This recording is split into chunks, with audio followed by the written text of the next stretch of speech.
Welcome to Trailblazers and Titans with your host, Dr. Keith Haney. Trailblazers and Titans is your go-to podcast for insights, inspiration, and actionable advice from the world's most successful entrepreneurs and leaders. Each episode features in-depth interviews with industry pioneers, innovative thinkers, and business moguls who share their journeys, challenges, and strategies for success. Whether you're an aspiring entrepreneur, a seasoned leader, or someone looking to make a significant impact, this podcast provides the tools and motivation to blaze your trail and become a titan in your field. Tune in to learn, grow, and transform your vision into reality. My guest today is Karen Mettam. Karen's story resonates with so many people because it brings a timeless message of hope, love, and community. Having worked as a British Sign Language interpreter for the last 25 years, she is an engaging communicator, sprinkled with a lot of laughter, and on a great dose of encouragement and wisdom. Born in Doncaster, England, Karen loves traveling, photography, adventure, people, self-development, and coffee. Celebrating 24 years of marriage to her husband, Tim, she is passionate about encouraging other couples to keep dating and keeping their passion alive. She is building a community of Christian businesswomen across the globe who are passionate about growing in God and creating financial freedom for themselves and others. She wants people to step into unique gifting and calling that God puts on their hearts. She is a coach for Radiant Leadership Academy, a 16-week biblical leadership course with ICF accreditation, an ambassador for Girl Power Alliance, and an international speaker. We welcome Karen to the podcast. Well, Karen, welcome to the podcast. How are you doing today? I'm good. Thank you so much for having me. It's such a pleasure to be here. Well, it's a pleasure to have you on as well. I love to ask my guests this question to kind of get to know you a little bit better. What's the best piece of advice you ever received that kind of stuck with you throughout your life? The best piece of advice, I've had so many. I think one of them is when I got married is never go to sleep while you're angry. There have been some nights where I've stayed up all night and not slept. But it's been a great piece of advice. I heard that one too, and I've tried my best not to do that. I tried to reconcile before I go to bed. We haven't had the all-nighter yet, so it hasn't obviously gotten too bad yet. But you're right, because you don't want to be the last thing you say to each other before you go to sleep, something that you'll regret in the morning if something were to, God forbid, happen overnight. You don't want that to be the last, or even the last time you say goodbye and you walk out the door. I always try to make sure I don't walk out the door angry either, because you just never know. I've known so many people who've walked out the door and never came home again. And that's it. I know. And I think we've had that with a couple of friends, and it's like, no, we get to do better.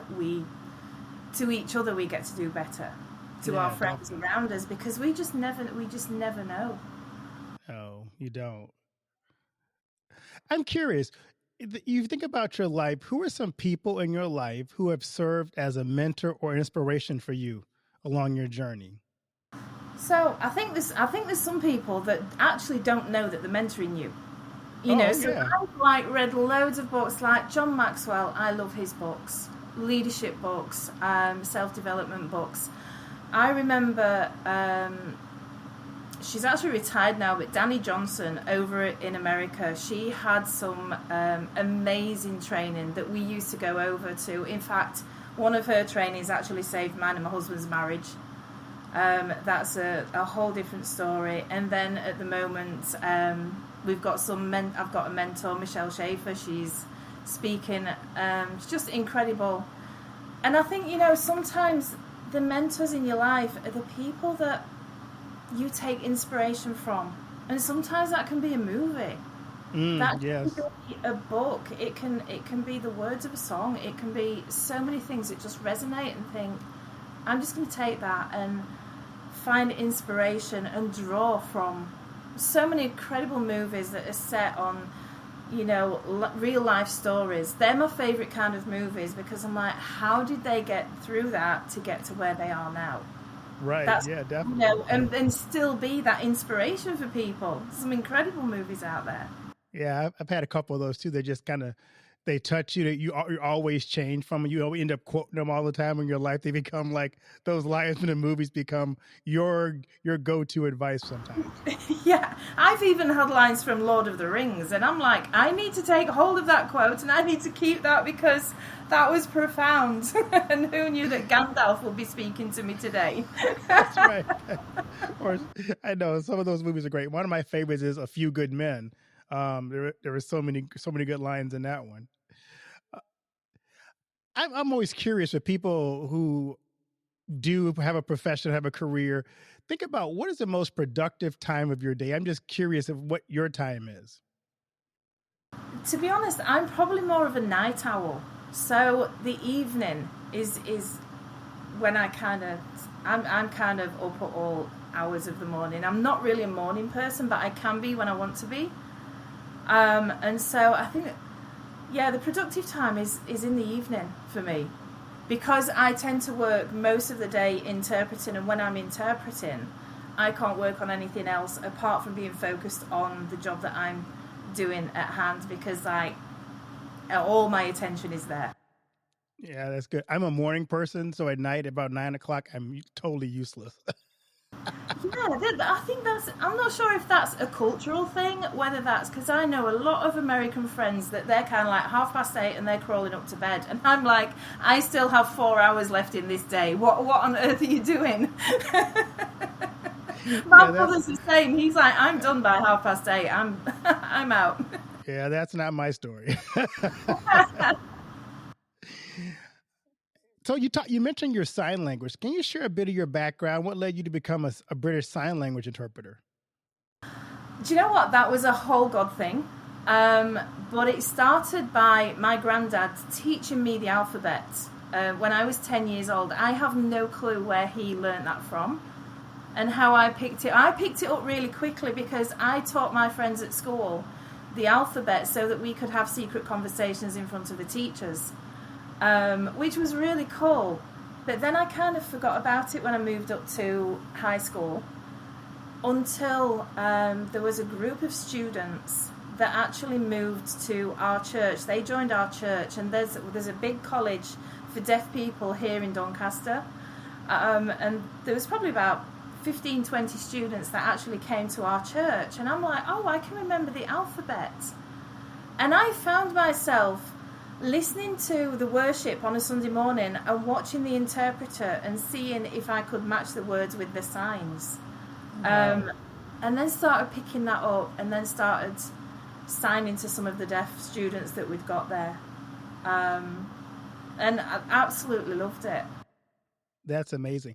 I actually met my wife in a sign language class. She was taking it because she was the secretary of a church that had deaf members. And so they sent her to learn sign language. And I happened to be there taking summer Greek as I started my professional career. And that's how we met, through sign language. It's actually funny. I'm curious because I know there's American sign. There's many different kinds of sign language. You have American Sign Language. Is it different in Britain, the sign language? Yep. So every country has got its own sign language. So I've got British Sign Language. So if I came over there to sign with deaf people, I would need to learn American Sign Language. And your alphabet is all one-handed. So it's so everything's like A, B, C, D, E, whereas ours is A, B, C, D, E. And it's really interesting because it's all down to the education system and who came over to teach deaf education. But there's even accents. So even here in the UK, there will be different signs for different words depending whereabouts you are in the UK, which makes really interesting interpreting. And I'm like, I've never seen that sign in 25 years. What on earth is that? That's amazing. We have different I guess you would say accents here too, but I couldn't imagine what it'd be like if we had a different accent for Southern people versus Northern people, because it'd be very, very different. But it'd be fascinating to see if there is that. Yeah, so you've got the whole linguistic accents, but you've also got the differences in signs as well, from depending where you are in the UK. Wow, that is fascinating. I'm curious, what inspired you to build a community for businesswomen? Because that's unique. the space that you're in. So what inspired you to do that? I think for me, I've always had a heart for building business. So even though I've been interpreting, I've also had a heart for building a residual income, because I know, as being self-employed, that if I don't go out to work to interpret, I don't get paid. Mm-hmm. And I'm like, God, I want something more, because I want to be able to give generously. I want to be able to give with a kingdom heart as well as create kingdom wealth. And what I've found is very often the church doesn't always provide really good resources for people in business. You very often have the whole debate of like, should a Christian even want to earn wealth and create wealth? And so that you've got that debate kind of going on. You've got a lot of things around, if you're working for church or if you're working for something, well, is that your ministry? So if you work as a counsellor and then you want to counsel somebody, it's like, well, clearly it should be free because you've now got a ministry in counselling. If you want to interpret at our church event, well, we're not going to pay you because it's your ministry. And it's like, actually, it's my full-time business. And I could go to a conference and I could tell you what they pay me.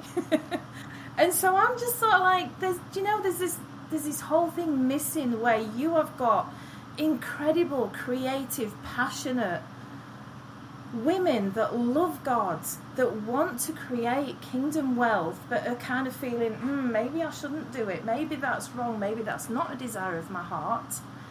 And I was one of those women. In fact, maybe more than 10 years ago, I put in a question into Google, and I'm like, can you show me Christian women that have made more than $1 million in network marketing? And I use that as an example because I'm like, I know that hundreds of women have created more than $1 million in network marketing.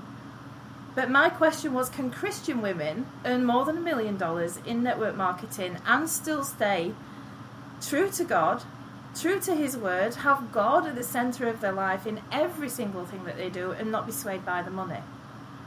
And the answer was yes. And I suddenly started getting these names popping up of like women that were doing that women that were coaches and just having these amazing businesses. And I'm like, okay, well, we need that here in the UK.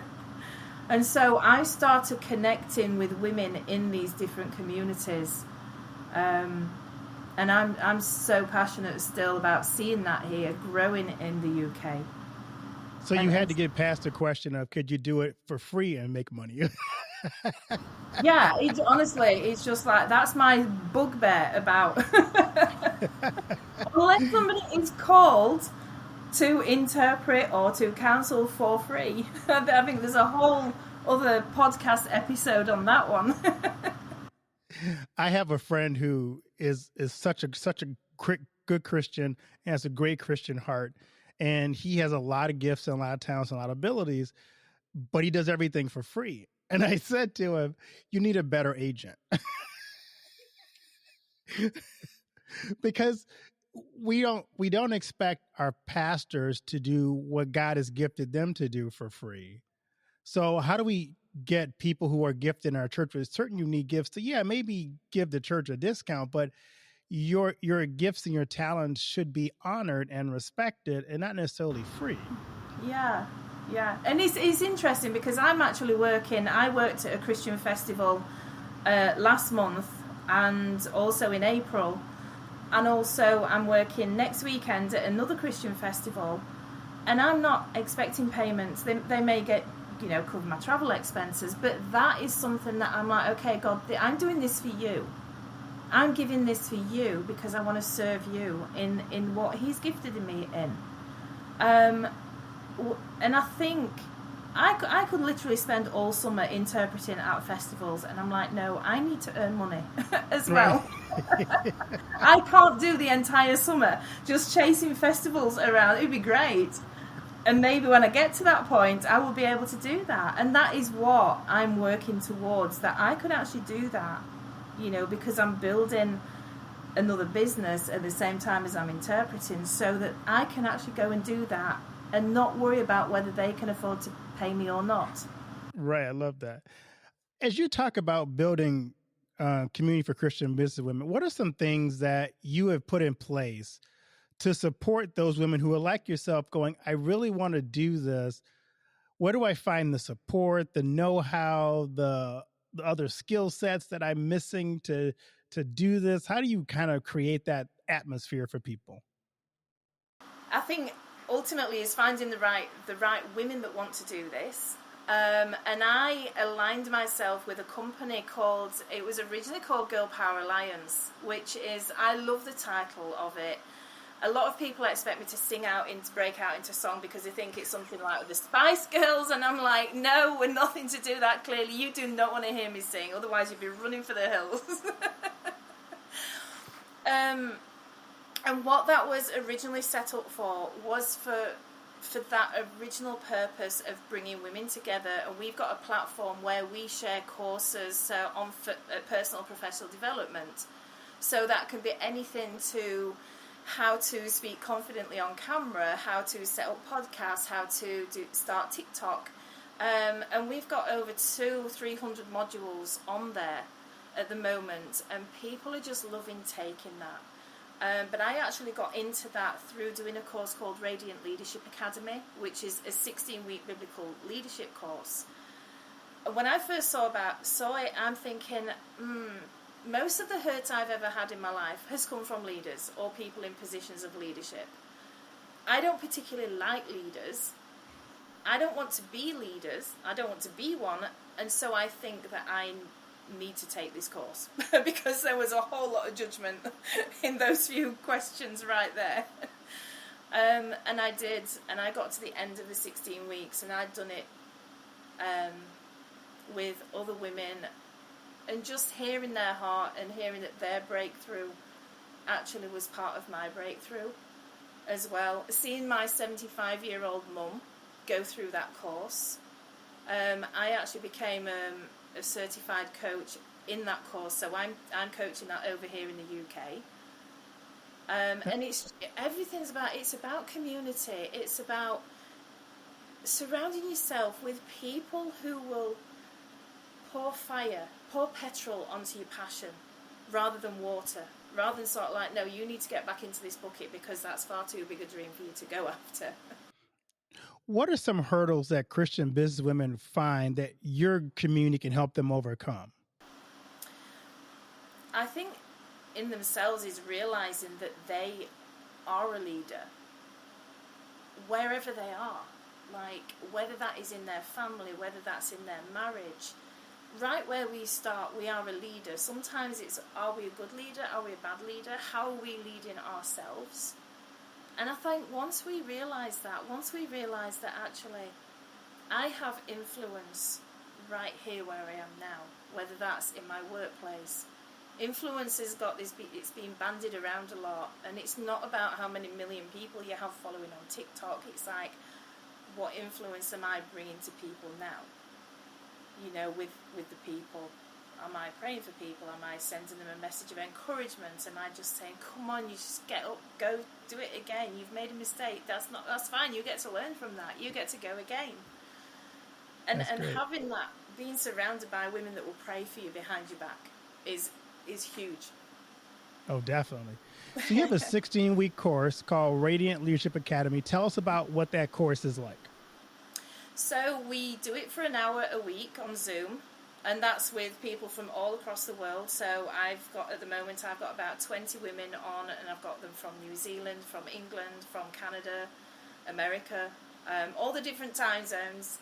And then we split them up into accountability partners, which actually is part of your leadership, of figuring out which time zone everybody's in and how many hours. You know, it's like that's for you guys to work out.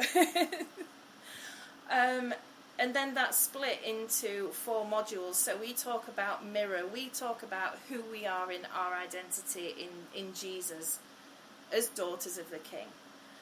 We talk about money, which is a huge topic. And it's amazing when we start talking about it, we realise then what our story of money is. And that depends on where you've been brought up, how you've been brought up, what your parents' view on money was. I didn't realise until I really started looking at this. It's like, oh, well, that's their view of money. It's not necessarily mine.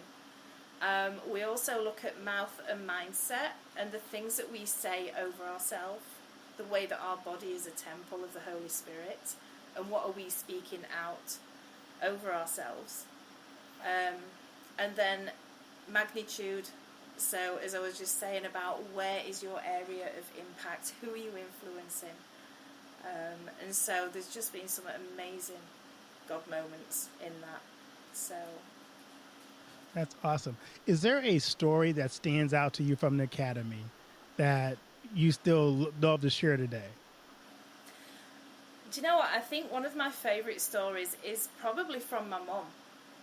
She was like 75 years old when she did she's now doing it for the third time, because she's like, you know, I feel like Shrek, where he's like, I'm an onion, I'm just peeling off another layer, and God's just peeling off another layer. Because you get to one level of realisation, and it's like, actually, God might want to take you back round and go on that journey with you again. And she's like, I hate using Zoom, I'm not sure how to do it, I'm not sure how to turn the camera on. She used to come on at first, and she was like, didn't realise that she was still unmuted, and I could hear her arguing with my dad and sort of like shooing him out of the room, and I'm sort of like pressing mute for her.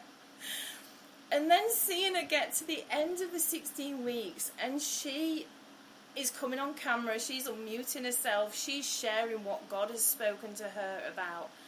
But just hearing the stories of my mum, of how God's transformed part of her life, and she was saying, he took me back to times, she says, when I was 4, like maybe 5, 6 years old, and somebody made a comment about me, and I carried that my entire life until God showed me that actually I'd just made an agreement with something that somebody said out of their hurt and their pain. And she's like, and just even at my age, having that realisation that that's not who I am, that's who I was never created to be. And so that for me is huge. It's been such an amazing journey to go on with it. That is really a neat story. As you think about this community you form of businesswomen, what goals do you have for this community? I think for the community as a whole, it's like we're wanting to resource them with really great courses. So we've got a speaking academy coming up soon. We've created something called Kim 10 Talks. So you know, like the TEDx Talks. Right. We've created something called Kim 10 Talks, which is Kingdom Impact in 10 minutes. And so what we're doing is getting a website together it will be loads of different testimonies of how God's impacted your life. And it's giving people the opportunity to do that. And it's also just giving people the thing of like, okay, now I'm getting confident, now I'm starting to realise who I am. And I think a lot of people will do this if they do the Radiant Leadership Academy. It's like, okay, so now I know that I'm born to lead. God, where do you want me to lead? And I used to call myself God's martini girl at one point, because I'm like, anytime, any place, anywhere. Where do you want me to go? What do you want me to do? And I'll say yes to it. And that's got me into all sorts of weird and wonderful trouble. And it's been amazing, because God's like, oh, okay, you've said yes to that. I'll let you know what you've just said yes to in a bit. It gives people the confidence to say, okay, God, where do you want me to lead? What do you want me to do? What are you calling me to do? And every step of that will be terrifying, because you're like, I've never done this before. The first time I ever did a podcast, and the first time I was ever, a guest on a podcast, I was terrified because I did not know what to expect. I'm like, what questions are they going to ask me? Is it going to, how is it going to be recorded? And you just you never really move out your comfort zone, you just stretch it. But my vision here in the UK is to build a community of women here in the UK that are wanting to go through the course. They're wanting to, speak out their story, especially in society now where to be a Christian is like, even to say that you're a Christian, it's offending people, and you've not even spoken anything. Right. It's like, let me show you God's heart on this. So yeah, I want to see more coaches here in the UK, more women going through Radiant Leadership Academy, but more women raising up to say, do you know what, I am called to the marketplace, and this is where I really believe that God's going to be seen through women in the marketplace. Because you work with so many people in so many different countries, have you discovered there are unique challenges for women, particularly women entrepreneurs, depending upon what country they're in? I think in the UK we have a different culture than you do over there in the States, because you've got very much the American dream, and you know, you can go after anything that you're wanting to achieve, whereas over in Britain we're very cynical about a lot of that. We're very cynical about being able to step out.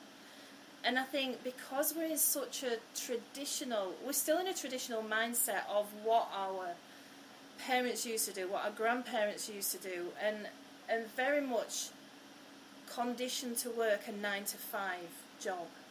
And anything outside of that, I think people can be a bit very skeptical, and they'll be like, well, but why are you doing that? Because this is what your life is, like 9-to-5, and then you finish, you have your dinner, you have your tea at 5:30, you sit and watch Coronation Street and EastEnders. What more is there? And so for us, I think over here, and so you've got the cultural differences, and you have the Christian, or the religious thing that says you shouldn't be doing that. You shouldn't be wanting to go and earn wealth, create wealth. So I think you do have. We're very cynical over here in the UK of a lot of things. So how did you, in that setting, because I'm curious, it's unique that you've decided, I'm going to step out in this traditional setting, and I'm going to try to venture out into an area that is not necessarily accepted or even welcomed. How did God mentally prepare you to step out in faith and do that? I think, do you know what, ever since I was a little girl, I've always wanted to create money in order to help somebody else. So even like as a 13-year-old, I remember starting doing Avon. In fact, before that, about 13, I would start doing Avon. I remember going to charity shops over here and getting like lots of broken jewellery, and I would pull them all together and make earrings and sell them so that we could raise money for buying a video for the deaf people. And so I've always had that kind of entrepreneurial spirit where I've wanted to create something. Even as a little girl, I used to go and kind of pinch roses out of the gardens, and then sort of like make rose water and sort of like try and bottle it up. And I was about 6 years old then, so you can forgive me for kind of stealing roses and trying to sell the rose water back to them.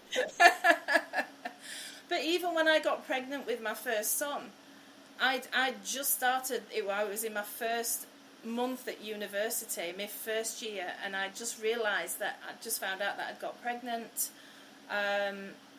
And I knew that the student grant that I had wouldn't be enough to cover the things that I would need for a new baby. So I would make crafts and do parties and take orders and bring in money so that I could buy a pram for my son. So I think I've always had that. And looking back, I think that's been my training ground. Is the thing of, okay, we need to raise some money. Let's make some earrings. Let's sell some dresses. Let's do these different things, and that's been my training ground. I love that, and I love your story because it kind of gives me a window into what your ministry is, because you found your unique calling. You're trying to help women find their unique calling. So how do you help them to find that unique calling that God has placed on their life in your work? I think sometimes it is just about taking time we need to take time. We're so busy in today's world that sometimes we need to actually take time out to hear from God and to listen and to find out what is it that he's called us to do. And I know that by the amount, sometimes when I've sort of like gone to God and I've gone to him with like a shopping list, and it's like, I want this and I'd like to do this and I'd like to achieve this, and then not staying around long enough to actually wait for him to reply. And so we do take time out to hear from God. In our team meetings, we have like prayer and prophecy once a week, and we start the week off with prayer and prophecy over each other, but also to just kind of get any questions answered as well. What fears have you got? What is holding you back? What mindsets do we need changing? But I think as well, actually giving ourselves permission to realise that dream in our hearts, that thing that has been in our hearts for so long, is actually something that God's given to us. And he taught me that so profoundly just maybe about 5 years ago. And because I was wrestling with the thought of, the whole thing of creating money, and I kept saying, God, can you please take this desire away for me to want to create wealth? And he was like, why? I says, because I don't want it. I want like my heart to be after you. And he's like, but your heart is after me. And I put that desire in your heart for you to pursue me and to pursue your calling for other women. And I put that desire in your heart before the foundations of the earth. And this is your calling. And I'm like, oh, okay. And so the people that have got this desire in their heart to do whatever it is, to write a book, and you will get people saying, who's going to write your book? You will always come up against that. And it's about saying that's in the deepest part of you that you don't want to share because you think, actually, I want to write a book.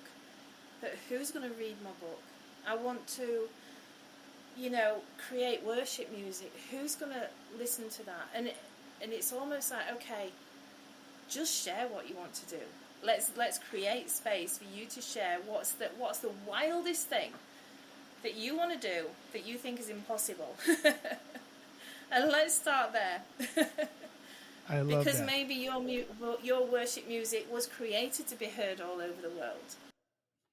Exactly. As a woman, I know some of the things that when I interview women entrepreneurs, the thing that they always kind of is a hindrance sometimes is the role women play in society, especially as a mom, as a husband, as a mom, a wife, a mother. How do you balance all your various roles as a coach, a speaker, a wife, and community builder so that you don't feel like somebody in your life, especially your family, didn't get all of you? Yeah. And that's a great question, because it's like you can sometimes feel as if you're spinning so many plates. My children had all left home, and one of them has just come back with his girlfriend and baby and cat, and it's like this house suddenly feels really small again, but it's so amazing having them back. And I have to be really conscious that the time that I spend with them is time for them. So that's when my phone goes off, unless it's to take photos of the grandkids or where I'm at. The phone goes off and I get time with them, and I'll make sure that I'm there for them when they need me. So Monday, I drove over to Wales. It should be a 4.5-hour journey, but I think everybody and his wife was out on the streets that day, and so it took me like almost 7 hours to get over to Wales. And I came back last night, and I did that because my son had reached out and he'd wanted me to help him with something. And so he knows that, and all my children know that when they want my help, I am there 100% for them. At the same time, I'm so blessed with having a business that I can do on the go. So I was still joining Zoom calls. I was still doing coaching. as I was going about my business last night and over the weekend. So I'm still blessed to be able to do that. And it's just prioritizing the time that it's like, when I am with you, you get 100% of my attention. I love that. As you think about the landscape of the Christmas business women evolving, what do you see happening over the coming years as that Christian business women evolves into something new? Do you know what? I'm really excited. I am honestly really excited because I did an event on Saturday, and a lot of the women that turned up at the event, I held it in this coffee shop, and it was a beautiful venue. So many of the women that I spoke to had been so hurt by church in different ways. And I see this as being a way to restore women back to the church. Not the building, but to God, to bring him back to his original design for them. And I think, do you know what? If we as Christian women who know who we are in God, who know our identity, and step out in his confidence, in the confidence that he gives us, it attracts people. It attracts because they see Jesus. And I'm so over the kind of... For me, everything is about authenticity and integrity and standing for who we are. Not in a kind of I'm waving a placard kind of thing, but it's like standing for who we are in society. For me to stand up and say, I'm a Christian woman, I love God, I'm a businesswoman, I'm about creating wealth, I'm about helping other women to create wealth. And I'm excited because I think it will bring all sorts of people in that are not already Christians. And through that, they get to meet Jesus. They get to meet the Holy Spirit because he's invited into every single meeting that we do. Wow, that's great. I love that. That's a great reminder, too.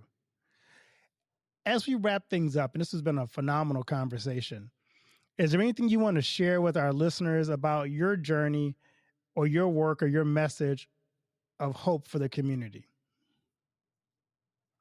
Yeah, I would say wherever you are now, whatever you've been through, it's easy to look back and think, oh, I failed there, and I spent that money on that course, and that didn't work out, and I wasted that. Nothing is wasted. Nothing is wasted because it's part of your journey, it's part of who you are, it's part of what God walked through with you at every step of the way. And nothing is wasted. And you still have a calling on your life. You still have something that you get to bring to the world. We have a statement at Girl Power Alliance that says, change yourself, change the world.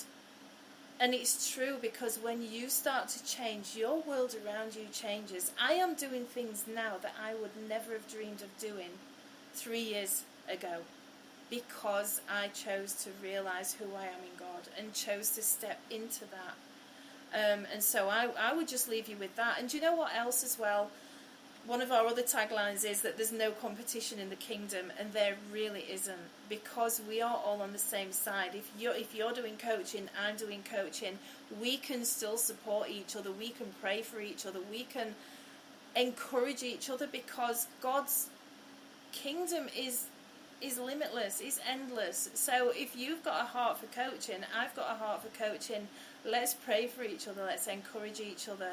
And you succeeding does not mean to say that I don't. It means we both get to succeed, because we've got Jesus at the center of everything.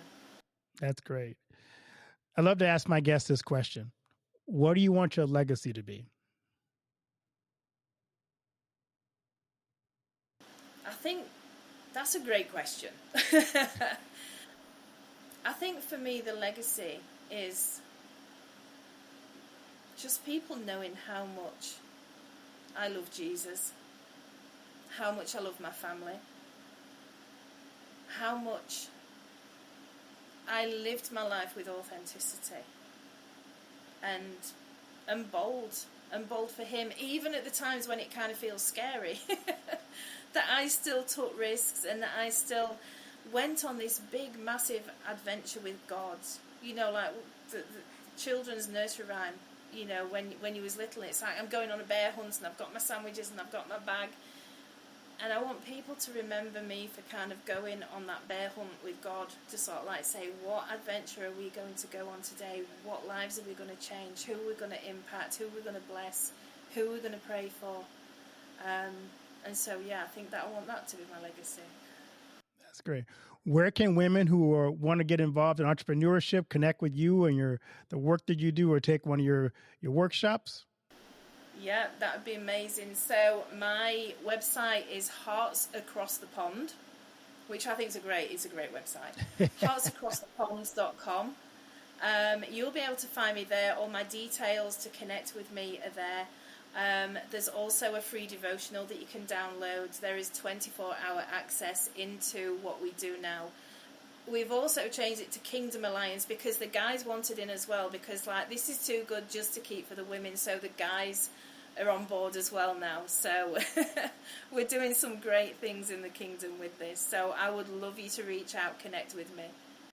Well, Karen, thanks so much for what you do to remind us that we can succeed financially and still be a blessing, not only to our family, but also to the church at large. Because to me, generosity and stewardship is really about what God has given me. How can I use that to enhance the kingdom of God? How can I help that to spread the gospel? And I think we sometimes forget that wealth is not a bad thing if we realize that God gives that to us or certain people because they have a unique gift for that and they can bless the kingdom with that. So it's not a bad thing to be successful. No, that's it. And don't forget that when Jesus was here, it was the wealthy women that actually supported him and his disciples in a lot of their ministry. Yeah, women have a role to play in the kingdom. Absolutely. Well, blessings on what you do, Karen, and thanks so much for being a guest on the podcast. Thank you so much for inviting me. It's been an honor.